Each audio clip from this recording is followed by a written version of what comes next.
Aujourd'hui, je vais vous raconter pourquoi je crois en Dieu et ce que ça veut dire pour moi.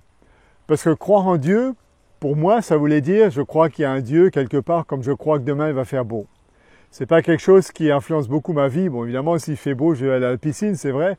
Mais autrement, qu'est-ce que ce Dieu peut faire pour moi réellement dans ma vie? C'était ça la question. Et je croyais en Dieu puisque en plus mon père était pasteur, donc on a étudié la Bible dès qu'on était petit, la religion, on priait, tout ça. Et mon père, eh bien, c'était quelqu'un que je respectais beaucoup, mais malheureusement, en tant que pasteur, je dois dire qu'il n'avait pas beaucoup de temps pour ses enfants. Il était souvent en route, et puis j'avais l'impression que les autres faisaient plus d'argent que nous, on était moins bien habillés, tout ça, donc j'avais un peu des complexes. En plus, à l'école, tout le monde pouvait faire des bêtises, mais moi, si je faisais des bêtises, le proviseur disait « Sylvain, tu ne peux pas faire des bêtises, ton père il est pasteur, tu dois être gentil ». Ça m'énervait. Et un jour, j'ai dit « Il faut que je prouve que je suis comme les autres, et même pire que les autres ». Donc à l'âge de 8 ans, je me suis amusé à commencer à fumer, si vous voulez. Après, à l'âge de 10-11 ans, je commençais à boire du whisky. Et comment je buvais mon whisky? Tout simplement, je faisais des petits vols dans les supermarchés. Des petits vols qui étaient de plus en plus grands. C'est-à-dire qu'on arrivait à voler des choses assez importantes avec mes copains. C'était moi le chef. Et celui qui arrivait à faire les plus grosses bêtises, c'était bien sûr le caïd. Et ça a duré pendant quelques années, jusqu'au jour où je me suis fait avoir par la police. J'avais 14 ans, et un jour, voilà, dans un supermarché, on m'a pris en flagrant délit et hop, on m'a emmené au poste. Et ce jour-là, j'ai appris 3 choses. La première chose, c'est que j'ai appris que mon père était très important. En effet, le policier m'a demandé qui j'étais, comment je m'appelais, qu'est-ce que mon père faisait, donc pasteur. Je me souviens, il fait avec ses lunettes comme ça, il dit « Pasteur, et toi tu voles ?» Et j'ai l'impression que mon père, c'était quelqu'un de super important, et que d'être un enfant de pasteur, ça pouvait avoir non seulement des inconvénients, mais aussi des avantages. D'ailleurs, il a appelé mon père en disant « Monsieur le pasteur, je suis désolé, on a un problème. » Mon père ne savait pas de quoi il s'agissait. Et alors, mon père arrive et le monsieur s'est excusé de ce que je sois un petit voleur. Et puis là, donc, j'ai appris que mon père était quelqu'un de très important. Deuxièmement, je vois encore le policier dire à mon père « Monsieur le pasteur, si vous payez, votre fils est libre. » Donc mon père prend son chéquier, paye l'amende et moi je suis libre. Et c'est quelque chose que j'avais entendu de nombreuses fois puisque dans la Bible, on nous parle de la rédemption qui est le principe de la libération lorsque quelqu'un paye à notre place pour que justice soit faite, mais aussi par miséricorde, par gentillesse. Un peu si vous voulez comme un gouvernement qui va payer 1 million à un pirate qui va prendre un bateau pour libérer le bateau et le capitaine et son équipe. Par exemple. Donc ça, c'est ce que j'ai vécu, alors que j'avais entendu souvent, mais là, je le vivais vraiment réellement. Et ça, pour moi, c'était très important de voir cela réellement. Troisièmement, je suis allé à la maison et j'ai pensé que ma mère allait me battre, ou en tout cas me punir, je ne sais pas quoi. Eh bien, ma mère ne m'a pas puni vraiment, elle a pleuré. Et ses larmes m'ont fait plus mal que tout fessé ou tout ce que j'aurais pu avoir. Parce que j'ai compris que faire des bêtises, c'est pas seulement jouer avec la loi, comme si vous roulez trop vite dans une zone limitée à 30 et qu'il y a un radar et puis vous freinez, vous dites à la police « Ah, vous n'avez pas pu m'avoir ». Mais si vous tuez un enfant ou vous blessez quelqu'un parce que vous roulez trop vite, ça c'est autre chose. Et c'est là que j'ai compris que le bien et le mal, c'est pas une histoire de loi, tout ça, mais c'est faire mal à quelqu'un, faire mal à soi-même, peut-être même faire mal à Dieu qui nous a créés et qui veut notre bien. Et ça, c'est ce qu'on appelle dans la Bible le remords ou la repentance. L'envie de changer, le désir de changer, d'être mieux, d'arrêter de faire du mal aux autres. Et donc, j'ai arrêté les petits vols comme ça, et même les grands vols, mais il y avait encore un petit problème dans ma vie, un petit problème si vous voulez, c'est que mes 2 grands frères et moi, on est d'excellents musiciens. Donc, on a commencé à faire des petits concerts, de plus en plus, ça marchait assez bien. Mais il y avait toute une ambiance qui n'est pas forcément l'ambiance qui est conforme à ce qu'on comprend de la Bible, c'est-à-dire qu'il y avait bien sûr le tabac, mais aussi les drogues, il y avait les bagarres, il y avait toujours le combat d'être plus fort, le meilleur, le besoin d'être le premier. Mais surtout, ce qui m'a beaucoup bouleversé, c'est quand un jour, un de nos amis est mort de la drogue. Alors que pour moi, c'était un petit jeu de jouer comme ça, c'est le cas de jouer de la musique, de m'amuser, d'avoir une double vie, puisque la journée j'étais à l'école, le soir c'était le concert, et bien de voir quelqu'un qui n'a rien d'autre dans la vie que la drogue et qui en meurt, ça m'a bouleversé au point que je me suis dit, mais quel est le sens de la vie? Pourquoi est-ce que je suis ici sur Terre? Est-ce que c'est tout simplement pour m'amuser et un jour mourir? Mon père a vu ce combat, il m'a dit un jour, Sylvain, je voudrais que tu donnes ta vie à Dieu.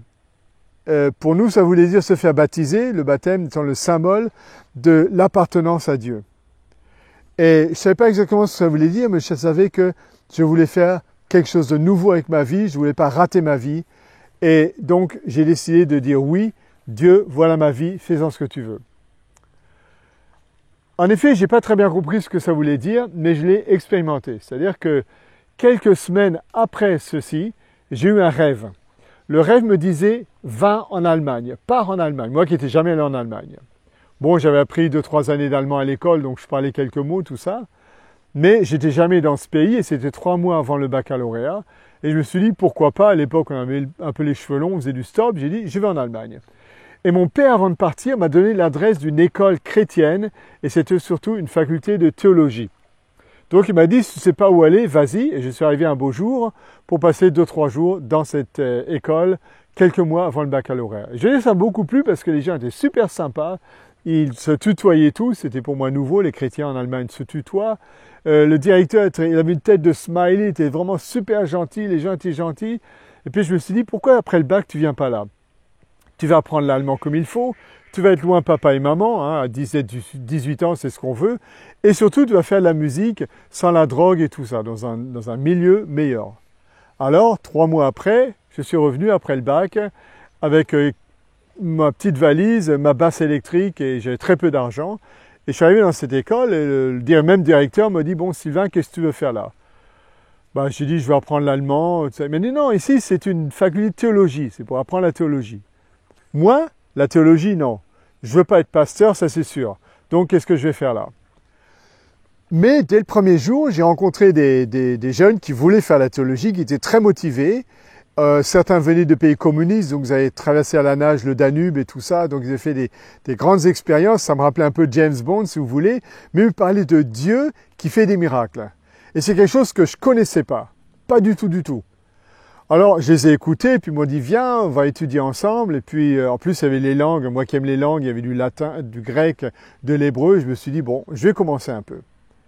Effectivement, 1 mois après que j'ai commencé les cours, sans être très motivé pour être pasteur, surtout pas devenir pasteur, j'ai reçu une facture. La facture de l'écolage, c'est-à-dire l'université, il faut manger, il faut dormir et tout ça. Et pour moi, l'argent n'avait pas de valeur parce qu'en tant que musicien, on gagnait de l'argent, on le dépensait, donc c'était pas quelque chose d'important.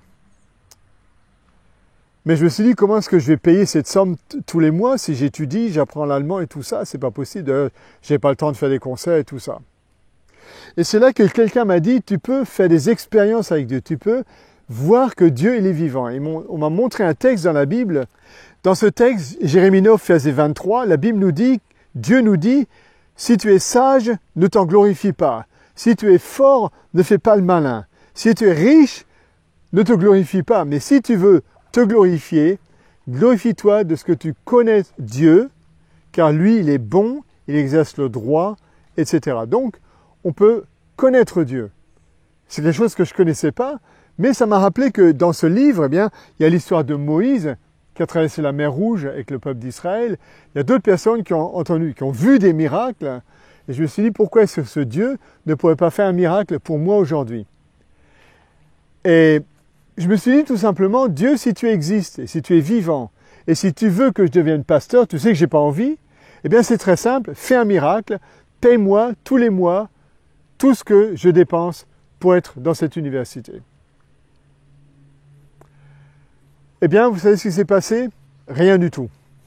Pendant 9 mois, j'ai vécu de dettes, il n'y a pas eu de miracle.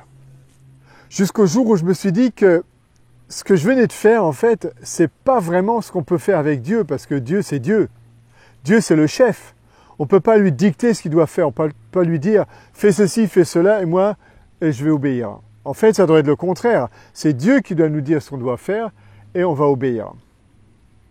Et en effet, lorsque je relis la Bible, j'ai vu l'histoire d'un certain Gédéon qui a eu plusieurs miracles, des histoires extraordinaires, mais avant de faire cela, Dieu lui demande de détruire un autel au dieu païen qui est dans son village. Et Gédéon a travaillé toute la nuit avec 10 personnes, donc il a risqué sa vie. Un peu l'histoire qu'on a avec la Kaaba et les dieux à la Mecque. Vous voyez, une histoire qu'on retrouve dans la Bible. Et Gédéon était prêt à risquer sa vie, parce que le lendemain, les gens vont me le tuer, le mettre à mort. Mais il est prêt à cela pour servir son Dieu. Il obéit donc, prêt à donner sa vie pour Dieu, et c'est là qu'il voit des miracles. Donc, j'ai dit à Dieu la chose suivante. J'ai dit, Dieu, écoute, on va pas faire comme ça. Je sais que ces études que je fais, c'est passionnant. Je sais que la Bible, c'est passionnant. Je sais qu'il y a des gens qui ont besoin d'entendre ce message. Et je n'ai pas envie d'être pasteur, mais si tu le veux, je suis prêt. C'est à toi de décider. Même si je dois aller travailler une année à l'usine pour gagner de l'argent, je suis prêt. Eh bien, figurez-vous que 2 jours après, je reçois une lettre du gouvernement allemand qui me dit « Monsieur Romain, on a décidé de vous donner une bourse d'études. Donc voilà que pour les 9 mois passés, vous allez toucher chaque mois ceci, donc 9 mois, l'ensemble de mon écolage, la nourriture, l'internat et tout. » Tout mon compte était payé à zéro, plus de dettes, rien du tout. Waouh, j'ai dit ça, c'est vraiment fabuleux. Mais quand je suis quand même allé voir les gens de la ville, du gouvernement, parce que je sais que je n'avais pas le droit à cette bourse. Donc je suis allé les voir, l'un de son journal, il m'a dit, je ne sais pas ce que c'est, allez demander à l'autre. Personne ne savait, ils m'ont dit, gardez l'argent, c'est bien. Mais ce que j'avais aussi appris de la Bible, de Gédéon d'ailleurs, c'est que si Dieu fait un miracle, il peut en faire 2, 3, 4.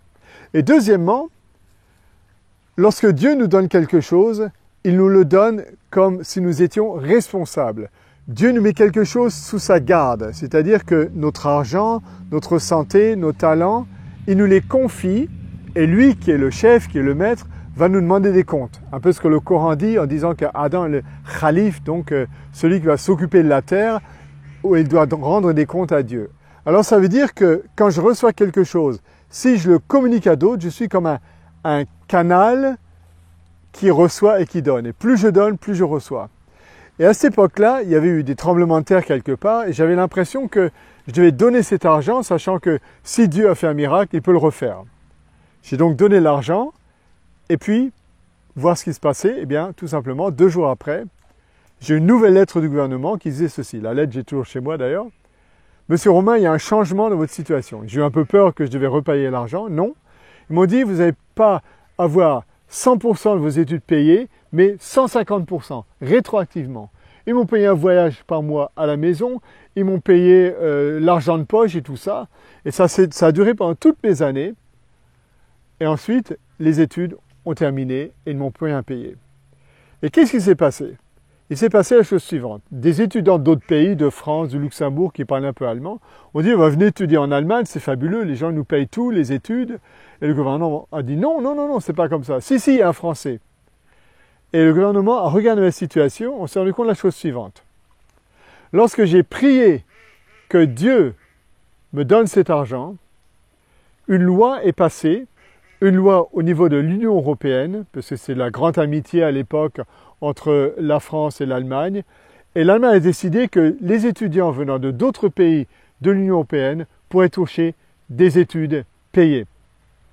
Et quelques jours après, ils ont fait une nouvelle loi pour la compléter en disant que seuls ceux dont les parents ont travaillé 3 ans en Allemagne, ont payé des impôts, etc., ont droit à cette bourse, ce qui est évident. Et entre la première loi et la seconde loi, je me suis mis à genoux, j'ai donné ma vie à Dieu. J'étais le seul en Allemagne à profiter de cette loi sans que les paragraphes aient été appliqués. Ce qui nous montre, un petit exemple, et je vous en citais beaucoup d'autres, que notre Dieu est vivant. Croire en Dieu, c'est pas seulement croire qu'il y a un Dieu, mais c'est lui faire confiance. C'est savoir qu'il a un plan pour nous, qu'il nous guide, qu'il veut le meilleur et qu'il est capable de remuer ciel et terre pour notre bien. Alors faites-lui confiance, donnez-lui votre vie et vous allez voir qu'il va ouvrir des portes. Vos prières vont monter jusqu'au ciel et il va vous écouter et vous allez vivre des choses extraordinaires. Et c'est pour ça que je voulais vous partager cette histoire qui est pour moi fabuleuse parce qu'elle a changé ma vie. Et je dois dire que je n'ai jamais regretté d'avoir donné ma vie à Dieu telle que je l'ai fait, voir qu'il me guide et d'avoir une vie extraordinaire avec lui. Donc c'est ce que j'ai partagé avec vous. Essayez, vous verrez.